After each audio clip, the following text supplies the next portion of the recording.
진정 이런 어떤 삶이라는 것이 무엇입니까? 인생이라는 건 무엇입니까? 우리가 이 땅에 주어진 삶을 걸어갈 때 하나님의 뜻을 발견하는 것이고 하나님이 원하시는 것이 무엇인가를 발견하는 것이고 하나님이 원하시는 삶을 살아가는 것이 아니겠습니까? 제가 오늘 그 로마서를 한번 쭉 보면서 정말 이 세상에 정말 구원보다도 더 중요한 것이 어디 있나? 구원 받는 것보다도 더 중요한 것이 있나? 아니 또 우리는 구원을 받았죠. 예수 그리스도로 말미암아. 이 구원을 지키는 것이 얼마나 중요한 것인지. 아니 이 구원을 이미 우리가 소유했으니 얼마나 감사한 일인지. 그래서 다시 한번 오늘 또 이 말씀을 나누고 싶습니다. 이 세상에서 구원 받는 것보다 더 중요한 것은 없다. 정말 여러분은 그렇게 생각하십니까? 정말 여러분이 예수 그리스도를 믿고 아직도 예수 그리스도를 믿지 않는 사람들이 너무나도 많은데 예수 그리스도를 믿고 구원받는 이것에 대한 그 감사, 감격, 은혜를 여러분 가지고 있습니까? 정말 이것이 얼마나 귀한지를 여러분들은 인지하고 있습니까? 많은 사람들이 그럴 줄로 이렇게 믿습니다. 그래서 이 부분에 오늘 말씀을 좀 나눠보도록 이렇게 하겠습니다. 여러분 이 사람 기억나십니까? 영화를 좋아하시는 분들은 이분들을 이거 누굽니까? 예, 영화 배우죠. 미국의 체드윅 보스만이라고 우리 블랙팬서를 보신 분은 아마 다 아실 것이고 또 이렇게 하실 건데 근데 이 보스만 이 형제가 죽었죠. 8월 28일 날 지난달입니다. 며칠 전에 죽었습니다. 그런데 제가 이 나이가 43세밖에 되지 않았어요. 그런데 제가 이제 이분의 어떤 글을 읽었더니 이런 글이 있더라고요. 이 글은 뭐냐면 2년 전에 같이 영화를 찍었던 같이 찍었던 동료 배우가 이 보스만 이 영화 배우가 그 동료한테 보내줬던 문자 메시지라고 하면서 자기가 이번에 이제 보스만이 죽은 이후에 공개를 한 것은 이제 신문에 났더라고요. 그런데 이 보스만이 보낸 문자에 이런 글이 들어있어요. 누가 들어있어요? 하나님이 들어있어요. 하나님이. 우리는 맑은 하늘과 햇빛, 어두운 구름으로 뒤덮인 하늘, 그 어떠한 순간에도 하나님이 창조하신 것들의 모든 순간을 즐거워할 수 있어야 한다.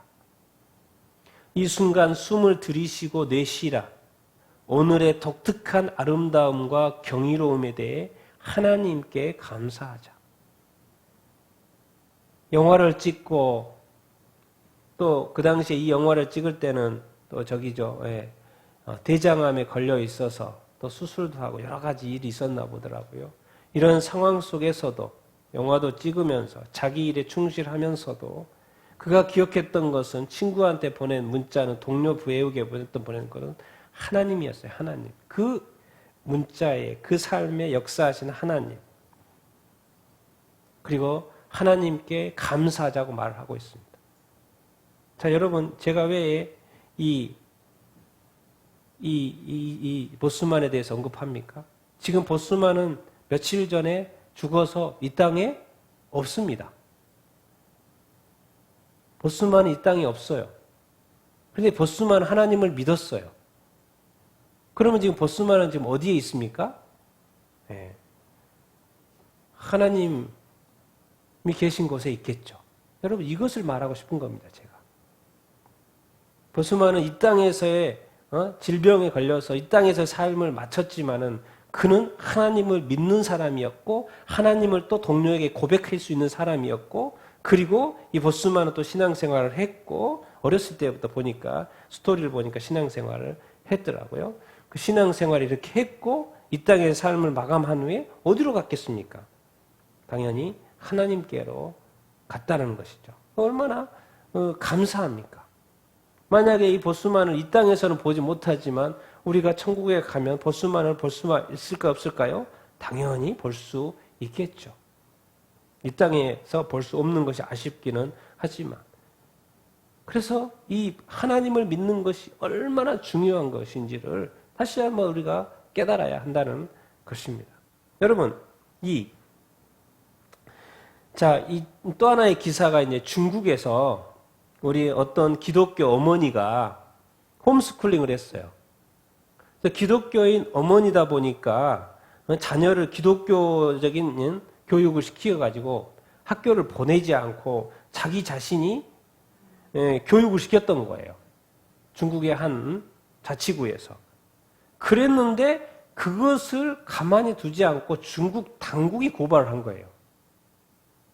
그래서 작년 9월 달에 이제 재판에 들어가 가지고 올해 4월 달에 재판이 됐는데 그것에 졌어요. 자녀를 학교에 보내야 된다는 거예요. 그리고 다시 항소를 했어요. 그래서 다시 7월 달에 이제 얼마 전이죠. 7월 달에 다시 항소심 항고가 났는데 처음 재판 그대로 해야 된다라고 결론이 이렇게 났습니다. 그러면서 이런 글들이 이렇게 있어요. 기독교인 어머니 이름도 있습니다. 판누첸이라는 어머니. 그래서 자녀들을 기독교 신앙으로 양육하고 싶었다라는 것입니다.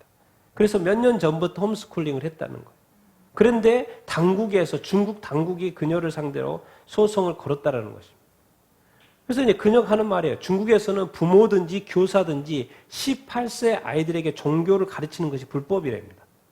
그러니까 자녀들에게 종교를 가르치면 안 돼요. 그것이 부모든지 교사든지. 그래서 아이들은 공산당을 지지하는 무신론 학교에 다녀야 된다는 거예요. 그러니까 18세 때까지는 공산당 무신론에 대해서만 배워야 된다는 거예요. 하나님에 대해서 가르치면 안 된다는 거예요. 그래서 이 엄마는 자기가 스스로 학교에 보내지 않고 홈스쿨링을 집에서 가르쳐서 기독교의 그 하나님에 대해서 가르쳤다는 거예요. 여러분 이렇게 생각을 해볼 수 있습니다. 왜 이 세상은 하나님이 없다는 것은 가르치려고 하고 반대로 하나님이 있다는 것은 가르치려고 안 하죠? 잘 생각을 해보십시다.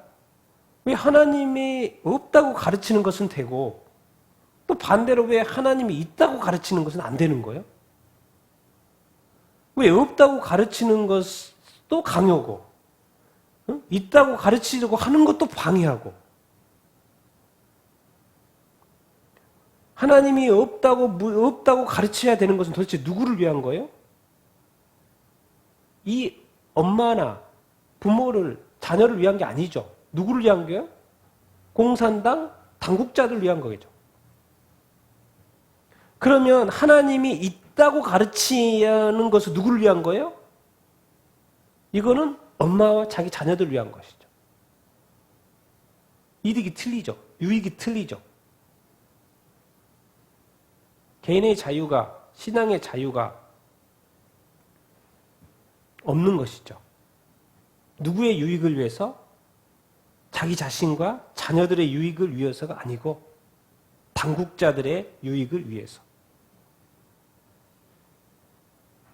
여러분, 이것은 하나의 사례에 불과하죠. 이런 세상입니다. 왜 세상은 자꾸 하나님 믿는 것을 방해하는 것일까요? 여러분은 또 그런 방해와 또 어려움들을 겪어보셨습니까? 왜 이 세상에서는 왜 자유롭게 없다고 믿는 것도 자유롭게 있다고 믿는 것도 자유롭게 근데 왜 자꾸 믿으려고 하면 방해를 할까요? 도대체 왜 그래요? 뭔가 있다고 느껴지지 않습니까, 여러분? 세상은 왜 자꾸 이렇게 방해를 하는 것일까요? 여러분, 요즘에 이제 포스트 코로나, 이제 코로나 문제가 요즘에 많이 이슈가 되고 있죠. 그래서 계속 신문 기사가 나오는 게 이 포스트 코로나 이후의 세상에 대해서 계속 많은 사람들, 또 많은 기사들이 신문에 쏟아지고 이렇게 있습니다. 많은 사람들이 예측하는 것이죠. 이제 정치도 아주 강력한 정부가 나올 것이다. 빅브라더 세상이 돼가지고 사생활의 침해를 받을 것이다. 경제적으로도 자국 중심의 경제가 될 것이다. 사회적으로도 또 문화적으로도 비대면 문화가 가속화될 것이다. 언택트 서비스가 좋아하는 그런 시대가 될 것이다. 여러분, 우리가 지금 이 정치, 경제, 사회, 문화, 포스트, 지금 우리가 지금 코로나가 전 세계적으로 이 위협 때문에 많은 사람들이 죽고 있고, 지금도 우리나라도 마찬가지고, 그래서 당연히 끝나겠죠. 안 끝나겠습니까? 끝나죠. 시간이 지나면 끝나겠죠. 지금 이제 올해 코로나가 많이 나오는 것이고, 그리고 백신이 되면 또 끝나겠죠. 안 끝나겠습니까? 이 세상의 모든 것이 끝났잖아요. 이것도 하나의 끝나겠죠. 근데 지금은 그 과정에 있는데, 근데 많은 사람들이 이 포스트 코로나는 예측을 해요. 그런데 이 포스트 코로나를 예측하면서 왜 정치는 하고 경제는 하고 사회는 하고 문화는 하는데 왜 종교는 안 합니까? 이 포스트 코로나 이후에 어떤 종교에 대해서는 왜 예측을 안 하죠? 사람들은 왜 종교가 어떻게 될 것인지에 대한 관심이 없죠? 왜 그거에 대해서는 자꾸 말을 안 하죠? 여러분, 그래서 저는 이렇게 종교적인 예측을 해봅니다. 성경에 에어 있는 대로. 이게 뭡니까?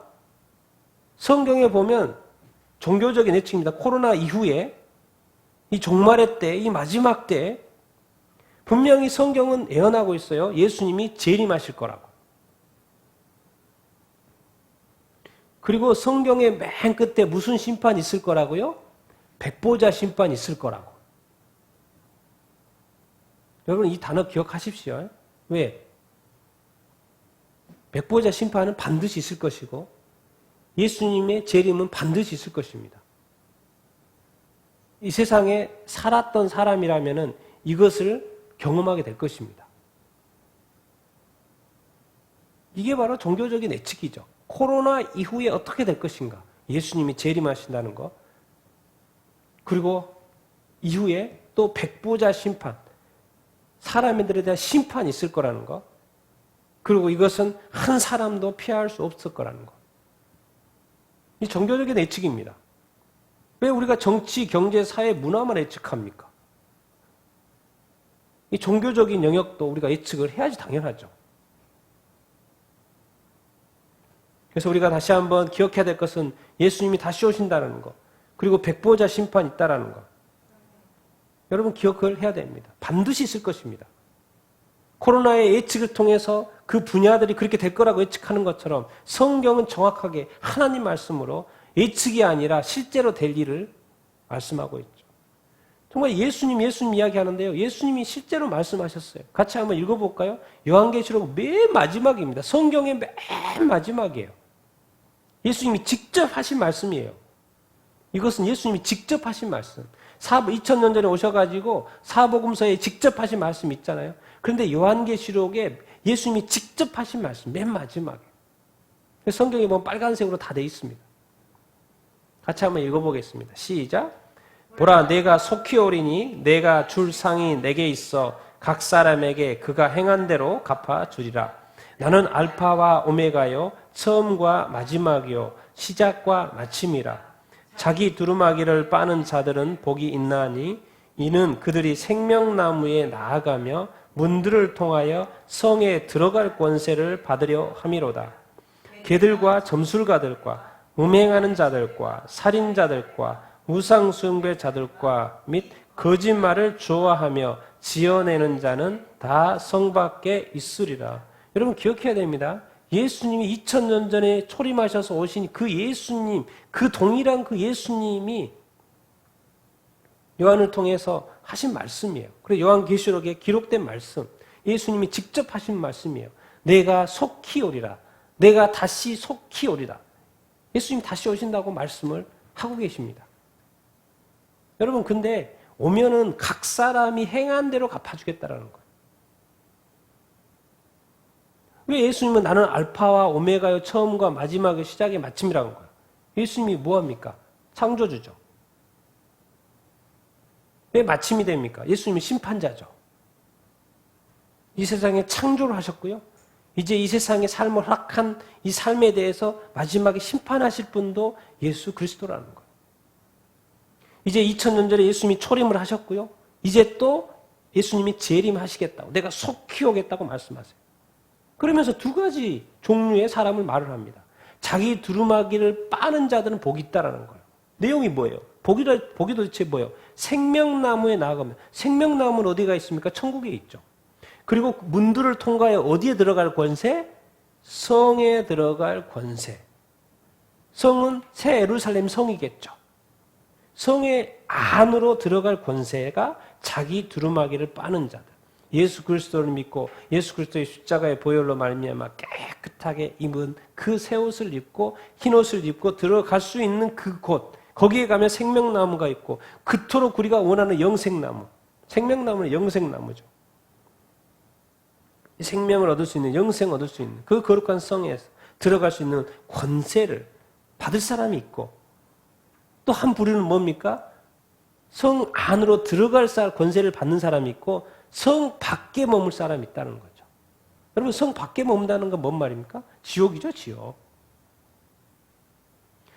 천국에 들어가지 못하고 성 밖에 이런 식으로 표현이 되어 있는 거죠. 성이라는 그 개념으로 성 안과 밖, 천국과 지옥의 개념을 설명을 하고 있는 거죠. 예수님이 직접 말씀하십니다. 성경의 맨 마지막, 이 두꺼운 성경책의 맨 마지막, 요한계시록 마지막으로 예수님이 말씀하시는 거예요. 분명히 두 부류가 있을 거라는 거예요.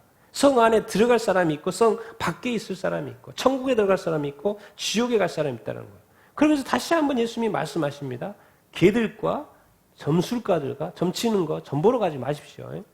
다른 신한테 자기 인생에 점치지 말라는 이야기입니다. 이제 그렇게 했다면 더 이상 하지 마십시오. 하지 말으셔야 됩니다. 음행하는 자, 성적으로 문란한 거, 살인자,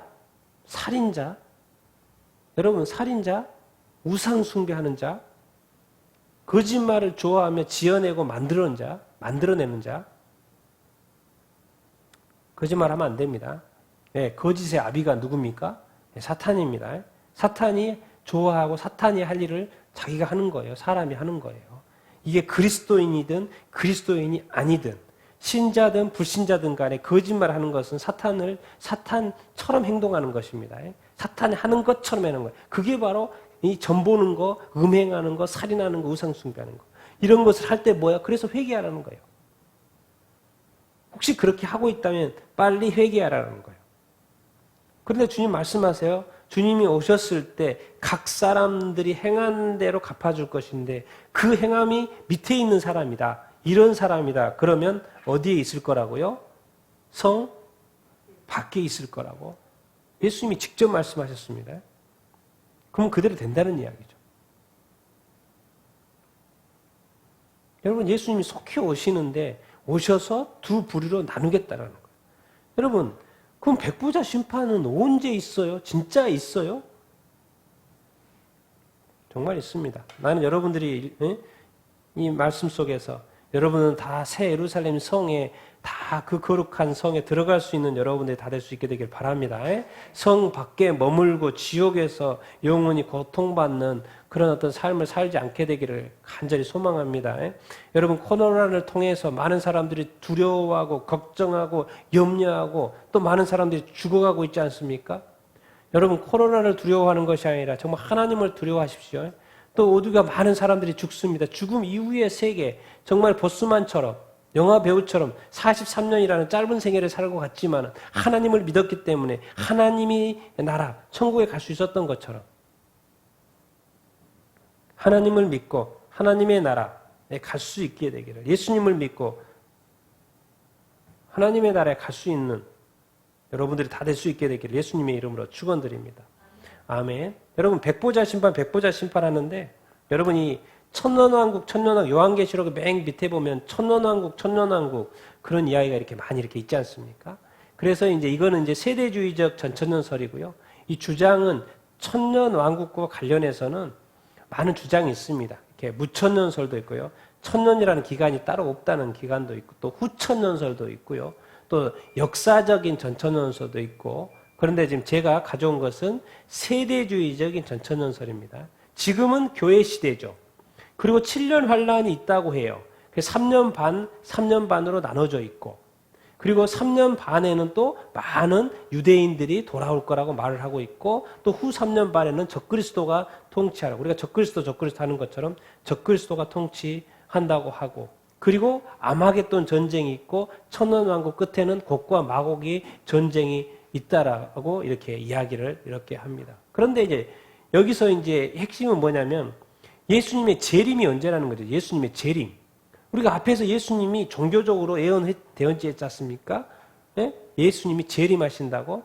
그럼 예수님의 재림이 이제 이 논란이 이 7년 환란 전이냐, 7년 환란 후냐, 7년 환란 중이냐, 3년 반 끝나고냐 이런 논란이 이렇게 있는 것입니다. 그렇다고 해서 아무도 휴거가 또 이 재림이 없다고 주장하는 사람은 아무도 없습니다. 모든 그리스도인들은 다 믿습니다. 휴거가 있고 재림이 있다는 것을 믿습니다. 그러나 이 세대주의적 전체전설에서는 7년 환란 전에 예수님이 공중재림에서 공중에서 우리 예수 믿는 사람들하고 만난다는 이야기를 하고 그리고 7년이 다 끝났을 때는 예수님이 지상재림을 한다. 성도와 함께 지상재림을 한다고 이렇게 믿는 사람들이 세대주의적인 전천전설입니다. 그런데 어떤 사람은 이제 3년 반이 끝나고 났을 때 또 휴거가 된다라고 주장하고 믿는 사람이 이렇게 있습니다. 근데 이제 우리가 이제 오늘은 백보자 이야기를 했으니까 그럼 백보자 심판이 언제 있냐? 자, 천년왕국. 자, 예수님이 재림하고요. 천년왕국이 있습니다. 그때 첫째 부활이라는 단어가 이렇게 있고요. 첫째로 부활하는 사람이 있다는 것이다. 둘째로 부활이 있는데 첫째 부활이 있다는 거예요. 그래서 천년을 지냅니다. 그리고 이 천년 왕국이 끝나고 나서의 최후 심판, 백보자 심판. 이것을 통해서 새하늘과 새 땅에 가고 지옥 불못, 유황 불못에 들어가는 그 심판을 하는 최후 심판이 바로 백보자 심판입니다. 그러니까 예수님의 재림이 있을 것이고 그리고 맨 마지막에 천년 왕국 다음에 백보자 심판이 있다는 것입니다. 여러분 이것이 성경에서 말하는 스토리입니다. 스토리. 그럼 하나님이 예수님이 이 말씀을 예언을 하셨기 때문에 그대로 이루어질까요? 안 이루어질까요? 사람의 예측은 틀릴 수 있습니다. 그 하나님의 예측, 예수님의 예측은 틀리지 않습니다. 여러분 기억하십시오. 이런 것을 일단 머리에 다 이 요한계시록에 나와 있는 그림이기 때문에 이렇게 여러분이 딱 그려놓고 있으세요. 교회 시대가 끄고 또 7년 대환란이 있고 시작될 때 또 후 3년 반, 전 3년 반이 있고 또 천년 왕국이 있고 백보자 심판이 있구나. 예수님의 재림이 있고 휴거라는 것이 있구나. 그래서 이제 재림을 과 휴거를 같이 생각하는 사람이 있고 또 천년 왕국을 이렇게 7년 환란 후에 있지 않고 또 천년 왕국이 그냥 교회 시대라고 믿는 사람도 있고 그렇지만 이런 그림을 가지고 계시고 여기 백보자 심판이 반드시 있다는 것. 천국과 지옥으로 갈리는 여러분 오늘 제가 그랬잖아요. 이것이 하나님의 그림이에요. 하나님이 우리에게 미리 알려주신 거예요. 그리고 이대로 반드시 될 겁니다. 그리고 이것을 피해갈 수 있는 사람은 아무도 없습니다. 이 세상에 단 한 사람도 이 하나님의 스케줄을 하나님의 플랜을 피해갈 사람은 단 한 사람도 없습니다. 그러니까로 한 사람도 이 하나님의 스케줄을 피해갈 수 없으니까 하나님이 말씀하시는 거예요. 그래서 복음이 중요한 것입니다. 제가 오늘 로마서를 읽었다고 했지 않습니까? 로마서가 도대체 뭐예요? 복음에 대한 이야기예요. 복음에 대한 이야기. 그럼 복음은 뭡니까? 기쁜 소식이요. 기쁜 소식이라는 게 도대체 뭡니까? 우리가 예수 믿고 구원받는다는 이야기입니다. 구원받는다는 이야기. 우리가 예수 믿고 지옥 가지 않을 수 있다는 이야기예요. 복음이 뭐예요? 기쁜 소식이에요. 뭐가 기쁜 소식이에요 도대체? 복음 어떤 복음 누구에 대한? 예수 그리스도에 대한. 그럼 예수 믿으면 어쩐다는 거예요? 구원받는다는 이야기입니다. 그래서 기쁜 소식이 이 복음이라는 게 기쁜 소식이라는 게 예수 믿고 구원받는다는 이야기. 그래서 로마서의 본론을 보면요 다 구원 이야기예요. 왜 구원을 받아야 되는지, 어떻게 구원을 받을 수 있는지, 한 번 받은 구원은 영원한지, 유대인의 구원과 이방인의 구원의 어떤 관계에 대해서 설명하고 또 구원받은 사람은 어떻게 살아야 되는지. 그러니까 로마서가 그냥 다 구원 이야기예요. 구원이 그렇게 중요하다고. 구원받는 게 정말 중요합니다, 여러분. 여러분 다 구원받으셔야 됩니다. 성경이 계속 말해요. 구원받아야 된다고. 여러분 한 절만 로마서 1장 16절 같이 한번 읽어보겠습니다. 시작. 내가 복음을 부끄러워하지 아니하노니 이 복음은 모든 믿는 자에게 구원을 주시는 하나님의 능력이 되므라. 먼저는 유대인에게요. 먼저인 그리고 헬라인에게로다. 로마서 1장 16절 첫 장에 나오는 말씀 이렇게 있는데요. 복음 로마서 보면 복음 사도 바울이 복음 계속 이야기하거든요. 그럼 도대체 복음이 어쩌다고? 이 복음은 뭐예요? 왜 복음이 그렇게 중요해요? 내용이 뭐냐고? 복음의 내용이 모든 믿는 자에게 뭘 주신다? 구원을 주신다. 구원은 뭐예요? 내가 구원받는다는 거예요. 내가 예수 믿고 구원받는다. 여러분 하나님 그대로 있습니다. 하나님 그대로 있어요. 예수님 그대로 있어요. 성령님 그대로 있다니까요. 천사들도 그대로 있어요. 하나님의 나라도 그대로 있다니까요. 중요한 거 뭐예요? 내 자신이요. 내 자신이 예수님을 믿어야 돼요. 그걸 믿으면 구원을 받을 수 있다는 거예요. 이게 구원받았다는 게 그냥 됩니까? 이것이 그래서 하나님의 능력이라는 거예요. 내가 지옥 가는 예수 믿지 않고 죄인으로서 지옥 갈 수 있는 그거를 나를 건져낸다는 거예요. 영원한 지옥의 고통에서 나를 건져낼 수 있는 하나님의 구원하시는 하나님의 능력이 된다는 거예요. 뭐요? 예수 그리스도를 믿음으로 말미암아. 그래서 복음은 뭐냐? 구원이에요, 구원. 쉽게 생각하면 예수 믿고 구원. 예수 믿는 자는 모두가 다 구원받을 수 있다는 거. 그것은 하나님의 능력으로 역사하는 거기 때문에 전능하신 하나님의 능력이기 때문에 모두가 다 구원받을 수 있다는 것이죠. 그러니까 뭐예요? 중요하죠. 먼저 유대인, 그리고 헬라인, 이제 이방인. 유대인과 이방인이 다. 그래서 로마서에서는 뭐야? 구원받는, 구원. 난 여러분들이 다 정말 이 구원 이렇게 지겹게 듣는 이 구원 잘 지킬 수 있게 되기를 바라고, 아직도 예수 그리스도를 믿지 않는 사람은 정말 예수님을 확실히 믿게 되기를 바라고 다 구원받게 되기를 예수님의 이름으로 축원드립니다. 아멘. 여러분 우리의 이 조금 전에 말했던 이 마지막 때 스케줄대로 그대로 다 된다니까요. 그것이 하나님의 계획이기 때문에, 그렇기 때문에 우리가 구원받는 것이, 이 복음이 그렇게 우리에게 중요한 것입니다. 여러분 로마서의 어떤 한 권이 이 복음, 구원에 대한 이야기지만은 우리 성경책, 여러분 이 성경책이 뭐예요 도대체? 하나님이 도대체 왜 성경책을 이렇게 주었어요? 누구한테 준 거예요? 우리한테 준 거예요. 그래서 이건 또 한국 사람한테 준 거예요. 그러니까 한국어로 번역이 되어 있어요. 미국 사람한테 주면 이거 못 읽죠? 영어로 줘야지 읽지. 근데 이건 한국어예요. 이게 한국어로 번역된 거 누구한테 준 거예요? 우리한테 준 거예요. 얼마나 감사한 일입니까?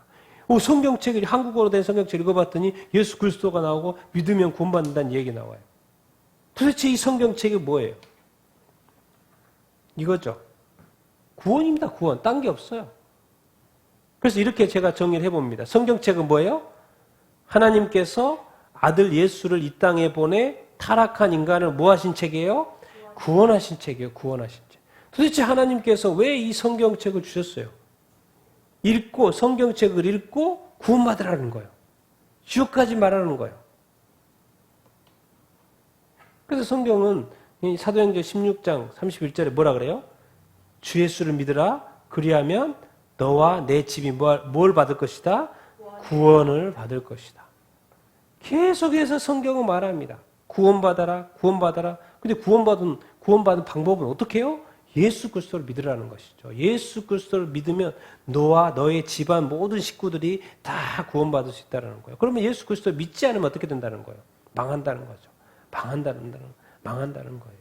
그래서 이 성경책은 뭐냐? 하나님께서 아들 예수, 성경의 내용은 뭐죠? 아들 예수예요, 아들 예수. 예수님이 오신다는 이야기고, 초림하신다는 이야기고, 또 신약성경 예수님이 다시 오신다는 이야기고, 예수님이 초림할 때는 구원하도록 온다는 이야기고, 또 재림할 때는 이제 심판하러 오신다는 이야기고. 그래서 다 알고 보면 아들 예수, 하나님 아들 예수에 대한 이야기를 통해서 인간이 구원받는 이 스토리가 바로 성경책인 거죠. 그래서 우리가 성경책을 봐야 되는 것이죠. 그래서 성경책이 또 번역이 돼야 되는 것이고 읽혀져야 되는 것이고, 그래서 하나님께서 아들 예수 그리스도를 보내서 인간이 타락한 인간, 악한 마귀 사탄에 의해서 타락한 이 인간들을 어떻게 하겠다? 구원하시겠다는 이 책, 이 마음, 하나님의 뜻이 이 성경책에 담겨 있는 것이죠. 그래서 성경은 딴 거 없습니다. 구원받아야 된다. 구원받아야 된다. 너와 너희 집안이 어떻게 해요? 주 예수를 믿으라. 성경 이야기가 예수님 이야기니까. 주 예수를 믿으라. 여러분, 이 로마서가요, 마틴 루터를 바꿔버렸습니다. 마틴 루터가요, 이 종교개혁을 일으키는 그 배경의 그 깨달음이 로마서예요, 로마서. 오직 믿음으로 구원받는다는. 의인은 오직 믿음으로 구원받는다. 로마서로 인해서. 그럼 로마서 내용이 뭐예요? 오직 믿음으로 구원받는 거죠. 구원. 사람이 구원받는 것만큼 그렇게 중요한 게 어디가 있습니까? 근데 그 구원을 믿음으로 구원받는다는 것은 어디를 통해서? 로마서를 통해서. 그게 뭐예요? 구원. 그 마틴 루터가 하는 말이 있어요. 그럼 구원을 도대체 어떻게 받냐? 아직도 왜 예수님을 이렇게 많이 안 믿지? 이 코로나가 창궐해서 이제는 뭡니까? 코로나는 비대면이에요. 사람을 만날 수 없어요. 그러니까 다른 사람하고의 어떤 복음을 전달하는 게 아니고 이제는 내가 나 스스로 나에게 이야기할 때예요. 지금은. 모든 사람들이. 내가 나와 이야기할 때요. 나의 신앙을 점검할 때요. 내가 정말 예수 믿냐 안 믿냐를 생각해 볼 때고 고민해 볼 때고 점검해 볼 때라는 거죠. 이제 목사님도 자기의 신앙을 점검해 보고 직분자들도 권사님도 장로님도 집사님도 자기의 신앙을 왜? 지금 대면은 안 되니까 나와 대면하는 거. 주님과의 대면하는 시간. 왜? 이제 주님이 다시 재림하실 거니까. 그리고 이것이 해결되면 다시 다른 사람을 대면할 수 있는 기회가 주어질 것입니다. 그런데 내가 구원받지 않는 상태에서 다른 사람을 대면한들 무슨 의미가 있습니까? 그래서 어떻게 보면 이 비대면의 어떤 시간을 통해서 이 비대면의 시간이지만 다른 사람과의 비대면의 시간을 통해서 내가 내 자신을 만나고 내가 주님을 다시 만남으로 말미암아 나의 구원을 다시 회복하고 이것이 이제 코로나가 끝났을 때 믿지 않는 사람들에게 확 나가야 되는 것이죠. 그것이 뭔가 하나님의 뜻일 것 같지 않습니까? 하나님께서는 이 세상에 수많은 사람들 구원을 해야 되는데 지금 이 상태로는 나라가 안 되는 것 같아요. 이 나라뿐만 아니라 전 세계. 교회가 자꾸 세속화되어지고 하나님의 뜻대로 살지 않아요. 이렇게 가가지고는 더 이상 교회의 부흥과 더 많은 영혼들이 구원받는 일들이 되긴 돼도 지연되거나 교회의 복음으로 들어오는 사람보다 떠나는 사람이 더 속도가 빠르고 이런 어떤 시대에 다시 한번 선교사들의 어떤 마음을 다시 돌이키게 하고 다시 힘을 얻게 하고 다시 점검하게 하고 또 직분자들의 또 목사님들의 하나님의 어떤 뜻을 다시 한번 깨닫게 하고 그래서 뭔가 잠깐 포즈, 잠깐 멈추지만 다시 한번 우리 자신들을 돌이켜봄으로 말미암아 우리 자신들을 새롭게 하는 이 시간들 주님이 도적같이 오시는 그 날이 재림하시는 때가 언제인지는 알지 못하지만 우리가 휴거될 날이 언제인지는 정확히 알지는 못하지만 뭔가 이 땅에 하나님께서는 휴거되는 때는 그때가 되면 되겠죠. 그러나 하나님이 원하시는 그 뜻은 한 사람이라도 더 구원받는 것이 하나님의 뜻이기 때문에 하나님의 어떤 이런 역사들을 통해서 이런 상황들을 통해서 말씀하시는 거예요. 깨닫게 되기를 원하는 거예요. 왜 그렇게 구원이 중요하기 때문에 지옥에 가는 것이 가지 않는 것이 그렇게 중요하기 때문에 하나님께서는 사실 수많은 희생자가 코로나를 통해 나타나고 있지만 이것이 어떤 다른 어떤 세상에 돌아가는 일의 어떤 눈으로 보지 않고 하나님의 눈의 관점에서 이 구원의 관점에서 볼 때 한 영혼이라도 구원하고 한 영혼이라도 다시 한번 교회를 새롭게 하여서 우리 자신들을 새롭게 하여서 또 이 비대면의 시간이 끝났을 때 예수 믿는 사람들 또 교회가 세상 사람들을 만났을 때 복음을 전하여 그 사람도 구원받기를 이 구원의 시작 이 더 됨으로 말미암아 한 영혼이라도 더 지옥 가지 않고 구원받게 하려고 하는 이 하나님의 애씀과 노력과 이 어떤 계획과 하나님의 어떤 그 마음 우리가 깨달아야 되지 않겠습니까? 정말 깨달아야 됩니다. 정말 깨달아야 됩니다. 이게 그렇게 중요합니다. 이 구원이라는 것이. 그런데 구원 받기 위해서는 죄를 인식해야죠. 그런데 이 땅에 심지어 예수 믿지 않는 사람들이 그리고 또 예수 믿는 사람들조차도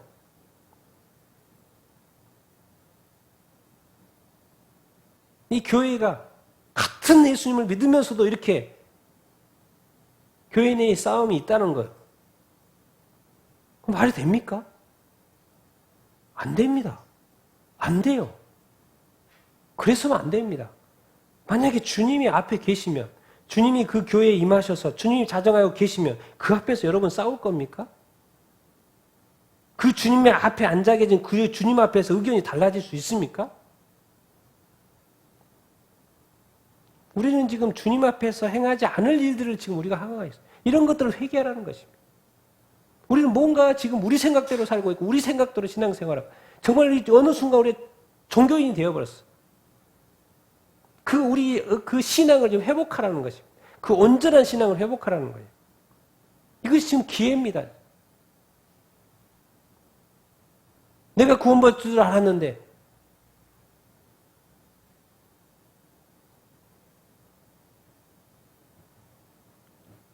여러분 이 중요한 이 중차대한 이 구원 어떻게 보면 남을 비대면의 이 시대에 나 자신을 다시 돌이켜보라고.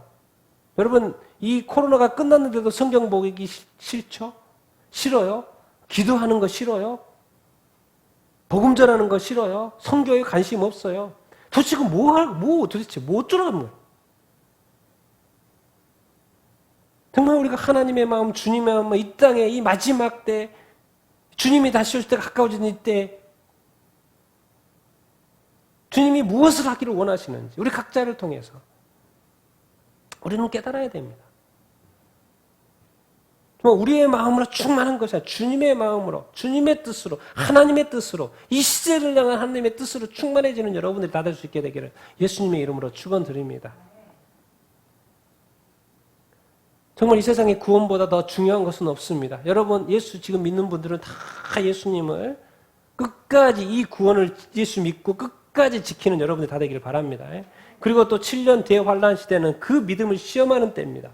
여러분 그 때는 정말 많은 사람들이 또 믿음을 버리게 될 것입니다. 그러는 사람이 되지 않게 되기를 바라고 많은 핍박과 어려움도 다 이겨내는 여러분들이 다 될 수 있게 되기를 예수님의 이름으로 축원드립니다. 그리고 나만 구원받는 것이 아니라 다른 사람도 구원하려고 하는 그 마음이 좀 있게 되기를 바랍니다. 그게 주님의 마음이고 하나님의 마음이에요. 성령이 이 땅에 이 사도행전의 역사는 선교의 역사 아닙니까? 다 성령이 이 땅에 우리 안에 계시고 몸성전함으로써 우리 안에 머무시면서 하시고자 하는 것이 무엇이겠습니까? 다른 사람을 구원하고 싶어 다른 사람을 사랑해서 어떤 수도 전도하려고 하는 그런 거 아니겠습니까? 왜? 그 사람 지옥 가면 안 되잖아요.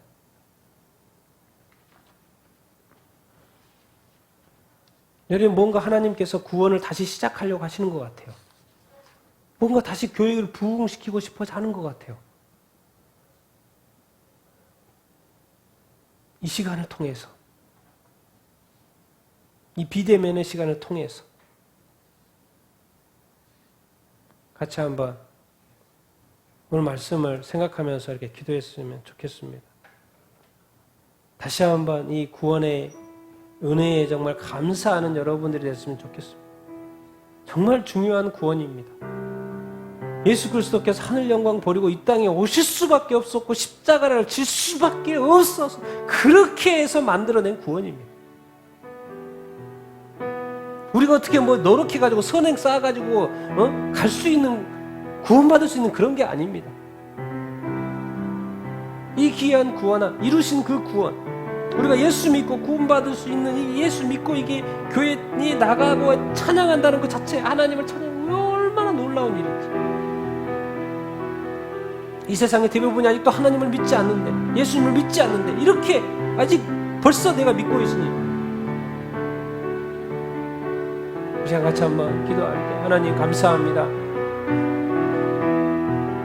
이것이 이렇게 중요한 것인데 내가 또 소홀히 하고 내가 세상과 또 양다리 걸치고 세상에 분명히 예수님이 다시 오셨을 때 정말 성 밖에 머물 사람이 있을 거라는 걸 말씀하셨는데 정말 저런 사람, 음란한 사람, 음행한 사람, 거짓말하는 사람, 점치는 사람, 점보는 사람, 사주 보는 사람, 우상 숭배하는 사람, 우상에 절하지 않게 하소서. 우리의 주신 구원을 잘 지키는 우리가 될 수 있도록 인도하여 주시옵소서. 우리가 같이 한번 내 자신의 구원에 정말 이렇게 주신 것에 감사하면서 같이 한번 기도하도록 하겠습니다. 같이 기도하겠습니다.